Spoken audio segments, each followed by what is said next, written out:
Chapter 4, Your Internal Editor, Mindset and Negativity Bias. The voice that won't shut up. Let me tell you about Maya. Maya had done everything right in Chapter 3. She'd identified her values, she knew what mattered to her: growth, connection, creativity, balance, and authenticity. She had them written down. She was ready to start living aligned with them. And then she tried to actually do it. She wanted to honor connection, so she decided to say no to an extra shift at her campus job to have dinner with friends. Sounds simple, right?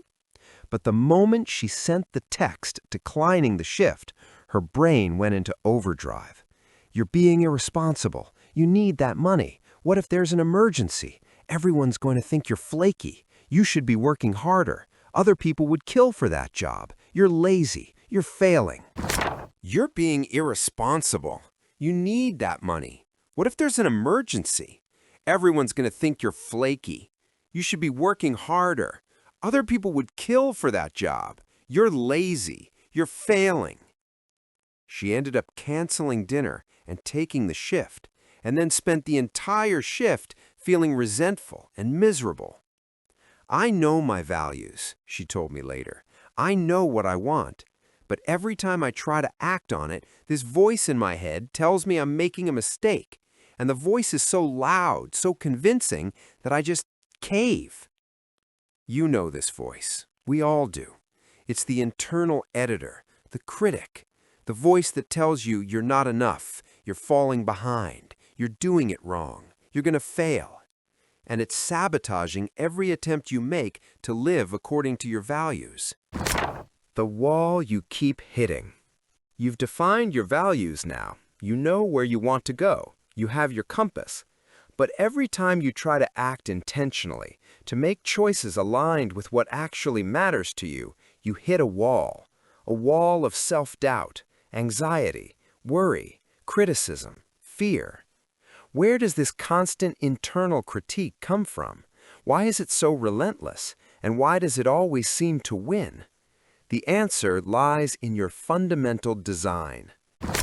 The survival brain. Here's the uncomfortable truth. Your brain is a survival machine, not a happiness machine. Let me say that again, because it explains so much about why you feel the way you do. Your brain was not designed to make you happy. It was designed to keep you alive. For hundreds of thousands of years, the biggest threat to your ancestors wasn't low self-esteem or a lack of fulfillment or missing out on opportunities. It was a hungry predator, a poisonous berry, a rival tribe, actual, immediate, physical danger. So your brain evolved to be hypervigilant, to scan constantly for threats, to assume the worst, to remember every mistake and potential danger in vivid detail while quickly forgetting the safe, pleasant moments. This kept your ancestors alive. The optimistic caveman who thought that rustling in the bushes is probably just the wind got eaten. The anxious caveman who assumed it was a tiger and ran survived to pass on his genes. Guess which one you descended from? As a result, your mind developed a powerful feature called the negativity bias, and it's running in the background of your brain right now, sabotaging your satisfaction. The negativity bias, your brain's design flaw. The negativity bias is your brain's tendency to give disproportionate weight and attention to negative experiences, potential threats, and bad news compared to positive ones. It's not subtle. Research shows that negative experiences are processed and stored more thoroughly than positive ones. A single negative interaction needs about 5 positive interactions to counterbalance it emotionally. Bad memories stick, good ones fade. Here's what this looks like in your daily life. You can have 10 great things happen in a day. You finished a tough assignment early, had a good laugh with friends, got enough sleep for once, received a compliment from a professor, had a productive workout, ate a good meal, helped your roommate with something, made progress on a project, had a moment of genuine joy. 10 things. But your mind will obsessively replay the one critical comment someone made, the single mistake you made during a presentation, the awkward moment in the dining hall, the text that went unanswered. One thing, and it drowns out everything else. This bias is functional for survival.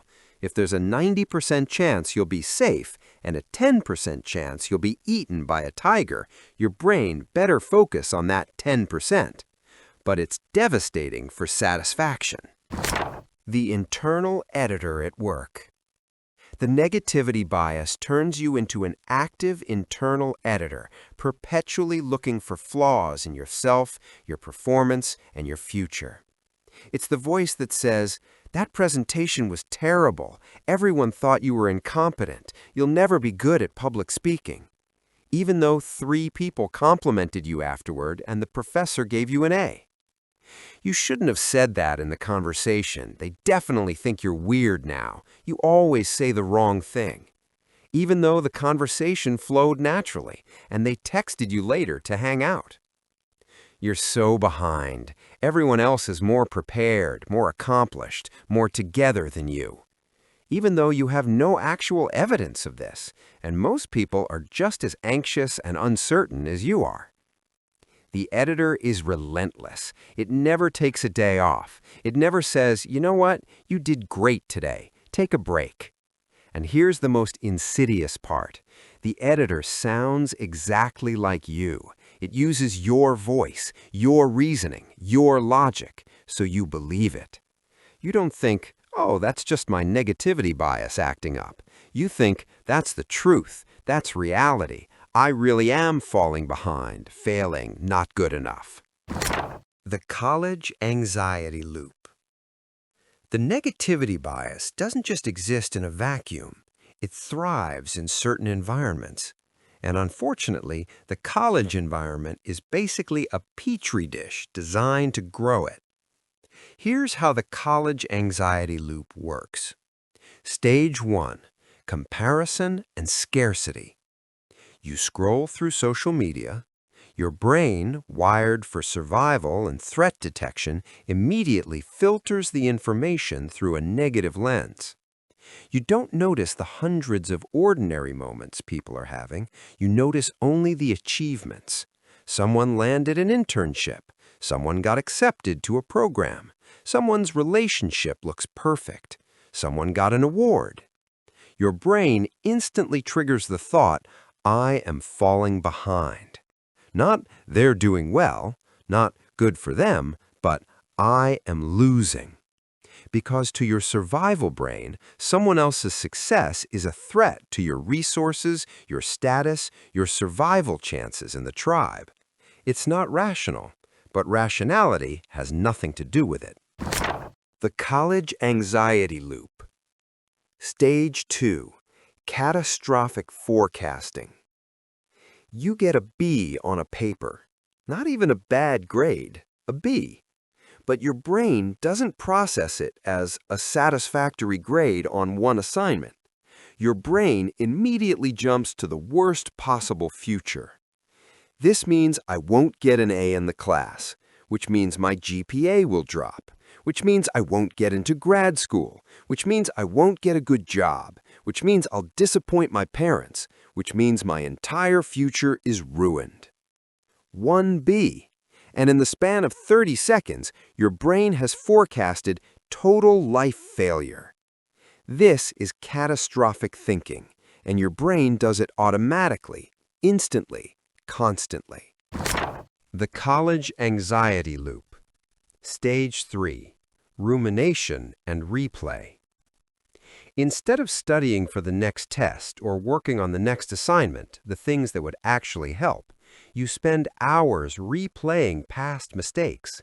That thing you said in class 2 weeks ago, the email you sent that sounded weird, the opportunity you didn't take, the mistake you made on the last exam.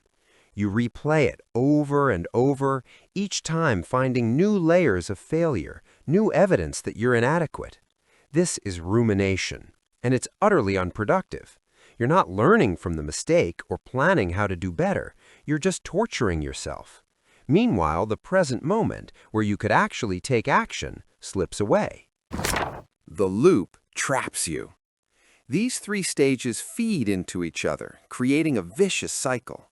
Comparison makes you feel behind, catastrophic thinking makes you panic about the future, rumination keeps you stuck in the past, you feel too anxious and depleted to take effective action, you fall further behind, more comparison, more catastrophe, more rumination, round and round.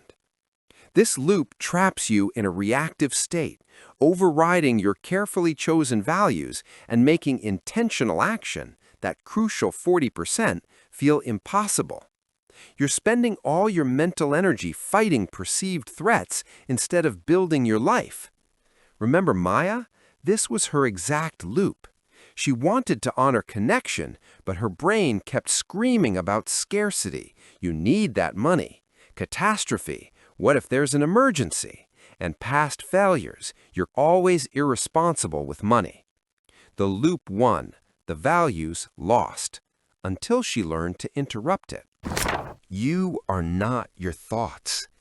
Here's the most important thing I can tell you about the negativity bias.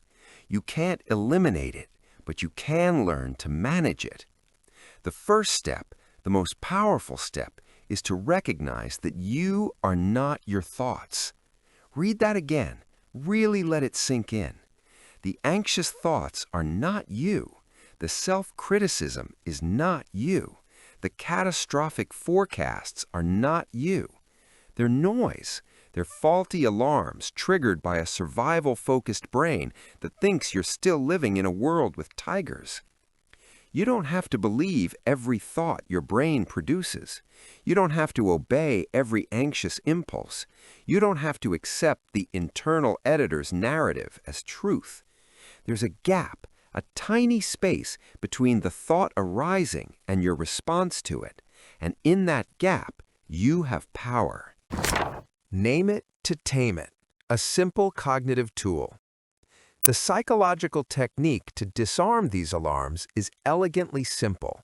Name it to tame it. This isn't woo-woo mindfulness nonsense. This is neuroscience. When you label an emotion or thought, you activate the prefrontal cortex, the rational executive function part of your brain, which dampens the amygdala, the part of your brain screaming about threats. Literally, brain scans show this. Naming reduces the intensity of the emotional response. Here's how it works in practice. The three-step process. The next time you feel a wave of anxiety, self-doubt, or catastrophic thinking, step 1, pause. Stop the automatic emotional reaction. This is harder than it sounds. Your instinct is to immediately react, to spiral, to ruminate, to take impulsive action to make the feeling go away. Don't. Just pause. Take one breath. Create that tiny gap. Step 2, name the emotion. Don't get lost in the feeling. Don't merge with it. Simply label it like you're a scientist observing a specimen. Say internally or out loud if you're alone, I am noticing a feeling of anxiety. Or, that is a wave of shame. Or, I am having a critical thought. Notice the language, not I am anxious, but I am noticing a feeling of anxiety. That distinction matters. The first makes you and the anxiety the same thing. The second creates separation, observer and observed. The three-step process. Step 3, name the bias. Acknowledge the source. Recognize the mechanism. This is my negativity bias working overtime. Or, this is catastrophic thinking, not reality. Or, this is the comparison trap. Or, this is rumination and it's not helping. By naming and labeling both the emotion and the thought process, you create separation. You shift from being inside the storm of emotion to observing the storm from a safe distance. This separation is where you reclaim your power to choose a different, value-aligned response. Maya's breakthrough. Remember Maya from the beginning of this chapter? She learned to use Name It to Tame It, and the next time she wanted to honor her connection value by choosing friends over an extra work shift, here's what happened.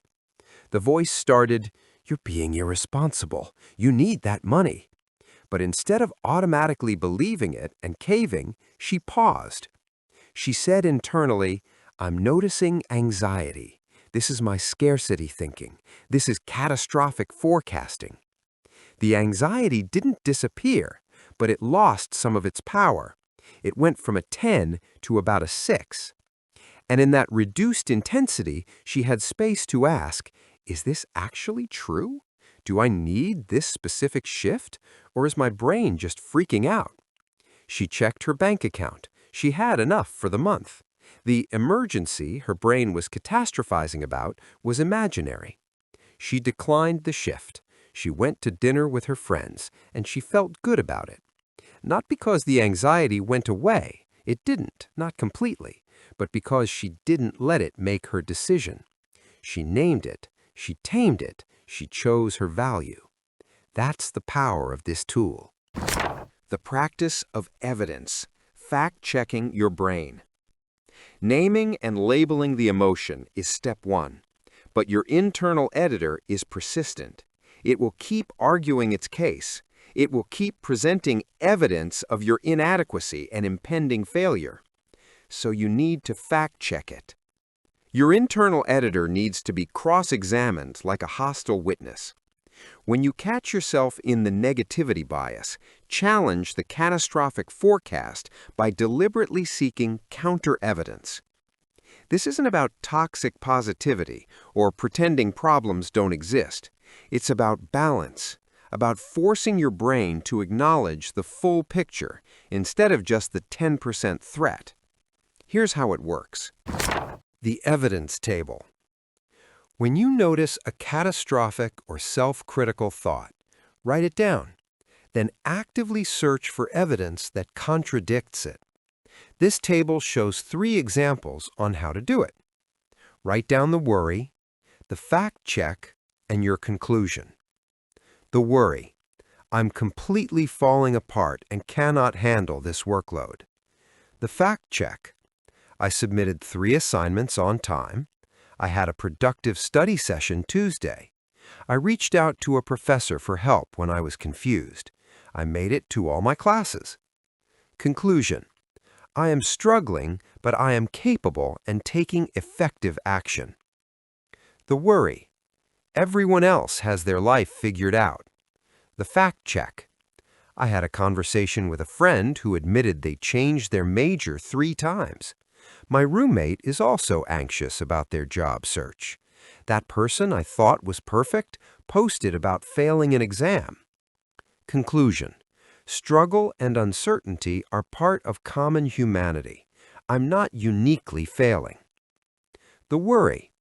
I'm terrible at relationships. Nobody actually likes me. The fact check. 3 friends texted me this week to hang out. My roommate asked for advice about something personal. Someone laughed at my joke in class. My study group invited me back. Conclusion. I have evidence of connection and belonging. My brain is filtering out the positive. See how this works? You're not denying reality. You're not pretending everything is perfect. You're correcting for the bias. Your brain naturally collects all the negative evidence and ignores the positive. This exercise forces you to collect the positive evidence too. The resistance you'll feel. I need to warn you, your brain will resist this practice. When you first try to name the emotion or gather counter-evidence, your internal editor will say things like, "This is stupid. You're just making excuses. The negative stuff is real. The positive stuff doesn't count." Or, "You're just lying to yourself. Toxic positivity, denial."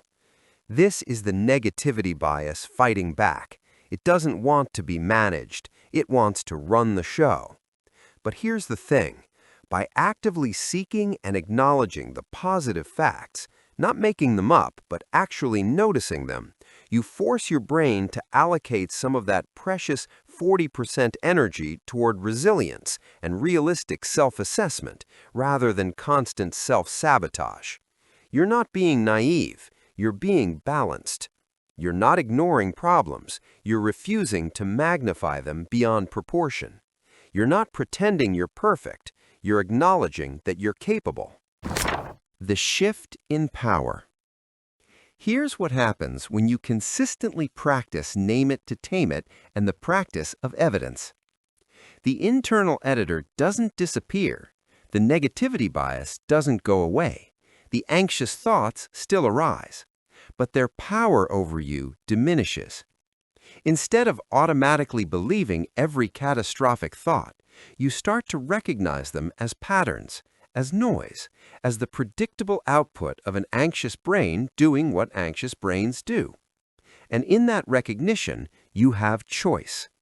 You can acknowledge the anxiety without letting it dictate your behavior. You can notice the self-criticism without accepting it as truth. You can feel the fear without letting it override your values. This is what we mean by managing the mind. Not controlling it, you can't. Not eliminating negative thoughts, impossible. But managing your relationship to those thoughts so they don't control you. Your practice for this week. Before you move to the next chapter, I want you to practice these tools. Not just read about them, practice them. Daily practice 1. Name it to tame it. At least once per day this week, when you notice anxiety, self-criticism, or catastrophic thinking, pause and name it. Out loud if possible, or in a journal. I'm noticing anxiety about my exam. This is my negativity bias focusing on one mistake. I'm having catastrophic thoughts about my future. That's it. Just name it. Notice how the intensity shifts. Your practice for this week. Daily practice 2. The evidence table. Once this week, when you catch a particularly loud piece of self-criticism or worry, write it down and fact-check it using the evidence table. Be honest. Don't skip the evidence gathering step. Force yourself to find the counter-evidence, even when your brain insists there isn't any. The foundation you're building. These tools might seem simple, almost too simple to matter, but they're foundational. Everything else we build in this book rests on your ability to manage the internal editor. Because here's the reality. You can have the clearest values in the world. You can know exactly what you want. You can have the perfect plan. But if you can't manage the voice that tells you you're not good enough, that you're falling behind, that you should be doing something different, you'll never be able to execute. The internal editor will sabotage every attempt. So we start here, with awareness, with naming, with fact-checking. We start by creating that tiny gap between thought and reaction. And in that gap, you reclaim your power. Maya did it. She went from being controlled by her anxiety to being able to acknowledge it and choose differently. You can do it too. But it requires practice, daily, consistent practice. So don't skip this. Don't say, yeah, I get it, and move on. Actually do the practices. Name your emotions. Fact-check your catastrophic thoughts.